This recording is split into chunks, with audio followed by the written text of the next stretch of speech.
Hey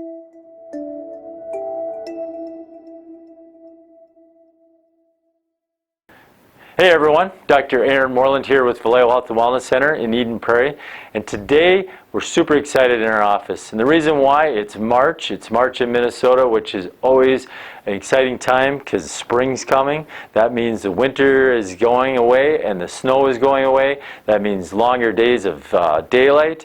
It means that we have warmer temperatures. Some people are excited because March Madness is happening. Others are excited because St. Patrick's Day is coming. People start thinking of pots of gold and leprechauns and green beer and luck of the Irish, although most of that has got nothing to do with St. Patrick's Day.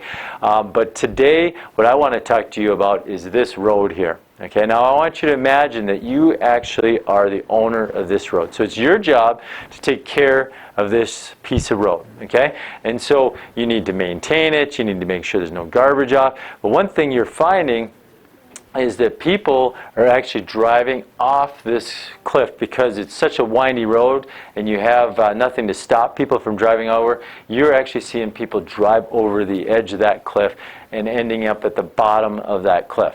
And so this is a major problem for you, so you have to solve it. Now you have one of two ways that you can solve it. One is you could decide to put an ambulance at the bottom so that when people drive over that cliff, what's going to happen is people have an ambulance there waiting for them so that they can be taken out of their car, put in the ambulance, and rushed to the hospital. So that's option A. The other option you can choose is you could decide, you know what, there's no guardrails around that road, so why don't we put a guardrail around the road? Why don't we put a sign to warn people that they need to slow down, and at least put a sign up too that would tell people that, hey, there's a windy road ahead and that you need to know that you need to slow down. And so you put this guardrails up, put the signs up, and help it that way. So you got option A, which is put an ambulance at the bottom of the cliff, or option B, where you put guardrails and signs up.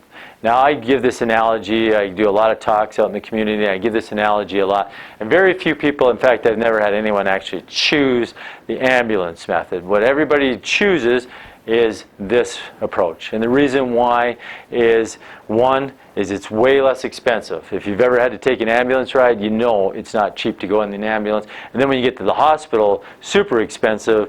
If you have to go to an emergency room, if you have to stay in a hospital, you're talking thousands and thousands of dollars.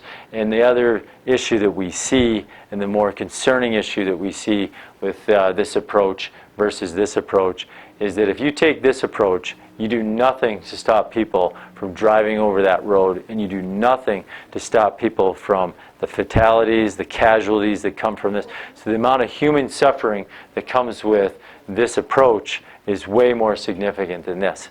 Will you still see people, if you take this approach, potentially go over the cliff? Yeah, you might, because they don't listen to the speed limit. They don't pay attention to the curvy road ahead, and they just decide that, hey, I'm just going to go as fast as I want. And that guardrail still, it may not prevent everybody, but it's going to prevent most of the accidents that would happen. And so you may have seen this analogy applied to other things. You may have seen this applied to healthcare. But this analogy, what I want you to really understand from this is that in America, we have a healthcare crisis. And what you're going to see in the next few months, because there's an election coming up in the fall, what you're going to see is many people arguing. And they're going to be arguing whether we should have government-funded healthcare, or you're going to see people arguing whether it should just be the insurance companies. Either way, the problem with what we have as a healthcare crisis in America, I don't think it's a matter of who's paying for healthcare, because either way, it's going to cost our nation billions and trillions of dollars to take care of our healthcare at the rate that we're going. I believe that the healthcare crisis in America is that we just have too many sick people in America. And until we solve that problem, it doesn't matter who's paying for healthcare. It really needs to be addressed. We need to address the problem of too many sick people in America. And as long as we take this approach to healthcare, because this is truly the approach that we're taking in healthcare in America right now, is that we're seeing many people getting sick. We're seeing more and more people getting sick. And so what we've done is we've decided, let's put an ambulance at the bottom of the cliff. That's how we're going to take care of healthcare. And as we see more and more people driving over that cliff, well, let's just put more ambulances at the bottom. And so what we're seeing is we're building more hospitals. We're building bigger hospitals. We're building more clinics. We're building transitional care units. We're building all these different things to take care of the thing after someone's driven over the cliff. What we need to do is we need to prevent these people from driving over the cliff. We need to be spending our dollars teaching people how to take care of themselves. We need to be building these guardrails, putting these signs up, warning signs, letting people know that if you keep living down going down that path, you are going to continue to have healthcare problems, and you're going to have bigger healthcare problems.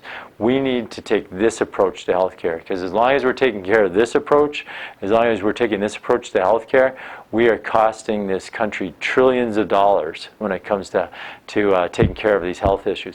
Heart disease, number one health problem in America, is costing billions, hundreds of billions. In 2016, there was a study that was published that showed $455 billion to treat heart disease in our country. That's just one illness. And so this approach to healthcare is expensive, and like I said, the biggest issue is it does not stop human suffering at all. This approach here is really what needs to be taken. Do we still need this approach? Absolutely. There's always going to be people getting sick from things that are out of their control, things that maybe there's going to be people that just don't even want to listen. They don't want to pay attention to the guardrail, the signs. But the majority, if we can get the majority of people doing this approach to healthcare, we will solve this healthcare crisis. And so again, our theme this month at Vallejo Health and Wellness Center is we want to be healthy by choice and not by luck. We actually want to do things to take care of ourselves, to help our bodies to work the way they're supposed to, so that we can be as healthy as we possibly can and we don't end up at the bottom of that cliff. So again, my name is Dr. Aaron Moreland with Vallejo Health and Wellness Center in Eden Prairie.